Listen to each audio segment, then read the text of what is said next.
Hey guys, welcome back to my channel. Thanks for watching. Thanks for subscribing. I'm here today to make some cash envelopes that you can give to, your coworkers or your security guards, your cleaning lady, whoever you want to give cash to without having to give like a card. I'm making a bunch of these. I thought I already did a video tutorial on this, but I didn't see one, so I must have deleted it. I don't know what I did. But this is the tutorial that we're going to do. So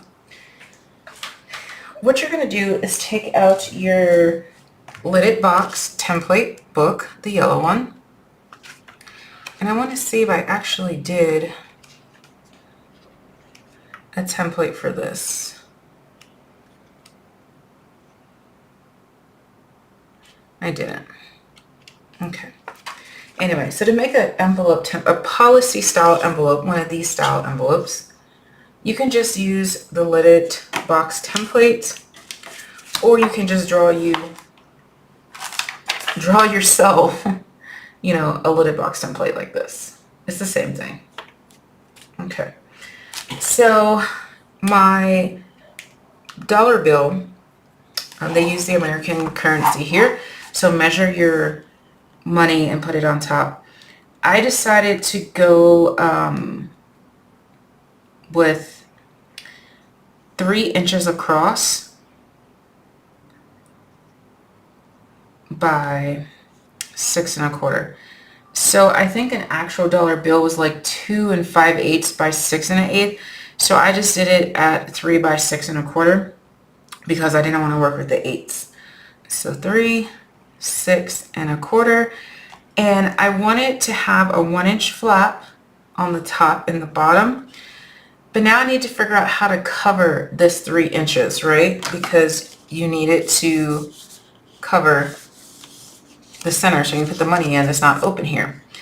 And you want to add just a little bit. I did 1/4 inch so that way it overlaps and it still looks pretty. So that's going to be 3 1/4. Now you want to split up the 3 1/4. 1, 2, yeah, 3 1/4. You want to split up the 3 1/4. It's not going to be even, obviously, because you have an extra 1/4 inch, but you want it to where it's going to kind of meet in the middle. And so how I figured that is, I know half of 3 is 1 3/4, right? So on this side, I did 1 3/4 because that's half of 3. Actually, 1 1/2 is. So I did 1 1/2, and then I added the extra 1/4 inch to the other side. Yeah, that's how I did it. So whatever your left to right number is, divide it in half, put that on one side, and then add that extra 1/4 inch on the other side. I hope that didn't confuse you. If it did, just text me and I will do the envelope size that you need for you. So this ends up giving you your cardstock, which is 3, 4, 5, 6 1/4 by 6, 7, 8 1/4. Okay. And because it's not going to be on all 4 sides, we are going to have to do the long side and the short side because we're making an envelope. This is not a box. On the long side, which is this way,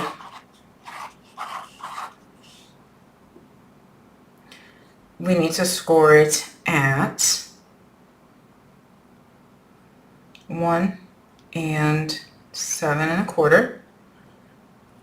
And on the short side, we need to score it 1 3/4 and 4 3/4, I think that is. We're going to look that up in just a second. All right, so go ahead and cut your paper. Now, I do want to tell you, I already cut my paper and I cut my paper too short. So when I do the score lines on my paper, it's going to be a little bit different because I cut my paper too short. I'm not going to throw away all these pieces of paper. All I did was make my bottom flap that like smaller. I cut my paper 1/4 inch too short, And so my bottom flap is 3/4 of an inch as opposed to an inch. Okay, don't throw away your paper if you miscut it that way. If you miscut it the other way, oof, you could maybe save it. You just have to do some finagling. You might have to fold your money. But on that lengthwise, it's fine. I don't have to cut my paper because, like I said, I just made the bottom flap smaller. And this is how I figured out the measurements on this one. I did the 1 1/2, and then I rotated and did 1 3/4. So your score marks should be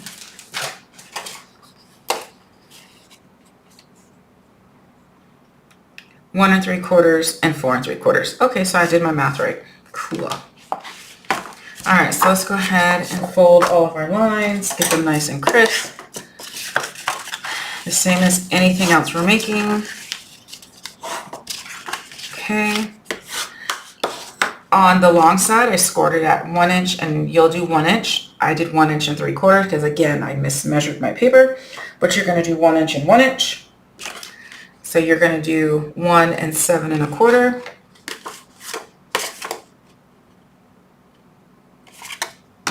Okay. Now, because yours are going to be the same size, it's not going to matter which is the top, which is the bottom.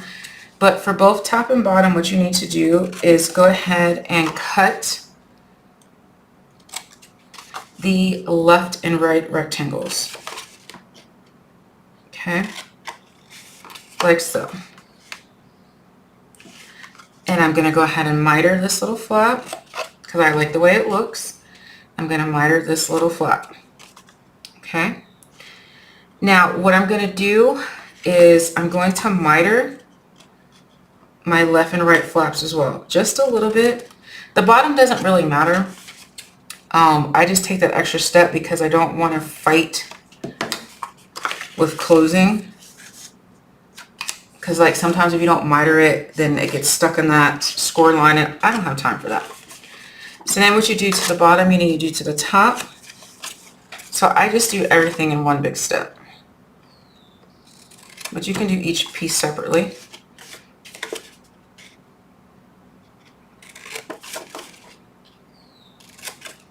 So there, all my mitering and my cutting were done in one step. Okay. Now I'm just going to fold my paper and see which side looks the best. And mine looks the best like this. And so what I'm going to do is take the glue, or you can use 1/8 of an inch or 1/4 of an inch score tape. Glue is going to be faster. I'm just going to glue that. When I glue my bottom, I'm just gluing on the perimeter, just on 3 sides, just so I don't glue that bottom to this piece. And this also gives me extra room in case I want to put a thick stack of money in there. Yeah, right. A chocolate bar. It gives you extra room. Okay, take your score tape or whatever tape you want. Put it in the middle. Just put a little piece. You don't need to go all the way over if you don't want to. Decorations. I just have these little cut aparts from a digital scrapbook paper. And that's all I'm putting on mine. Because guess what? They're going to be like, oh, cute, super cute Santa. Trash. That's all it's going to be. So I wouldn't decorate the outside too much unless, you know, you're giving it to a crafty person. Because us crafty people, you know, we would cherish the decoration. You could really decorate it up. But if you're doing these for craft fairs, a sticker, a cut apart, if you want to go the extra mile, you can put some white paper for a to from, or they can write a person's name or whatever. I'm not doing that. I'm going to leave mine just like this. You could always add a Wink of Stella. Like I said, you can decorate these to the 9s. Mine's decorated to the 1st. Because like I said, I 100% know that once the money is removed from the envelope, it's going in the trash. So use your cheap paper that you don't know what to do with, like those pieces of cardstock that we don't particularly care for. They're somebody's taste, right? And then you don't even have to decorate it with a cut apart. It'll just already be pattern paper. All right. Well, thanks for watching, guys. Bye. Excuse my arm.